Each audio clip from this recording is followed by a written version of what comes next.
যাদের আমলে উন্নাও হয়েছে, কাঠুয়া হয়েছে, হাতরাস হয়েছে, বদলপুর হয়েছে, সেই নারী বিরোধী নারী বিদ্বেষী ভারতীয় জনতা পার্টির কাছে বাংলার মানুষকে রাজনীতি করা শিখতে হবে না।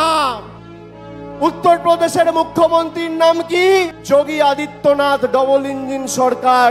মধ্যপ্রদেশের মুখ্যমন্ত্রীর নাম কি?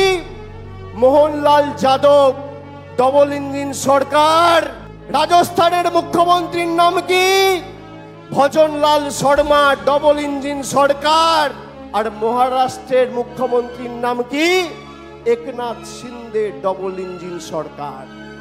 ক্যামেরার সামনে অন রেকর্ড বলে যাচ্ছি, পারলে এই চারজন মুখ্যমন্ত্রীর পদত্যাগ দাবি করবেন, তারপর মমতা বন্দ্যোপাধ্যায়ের দিকে আঙ্গুল তুলবেন।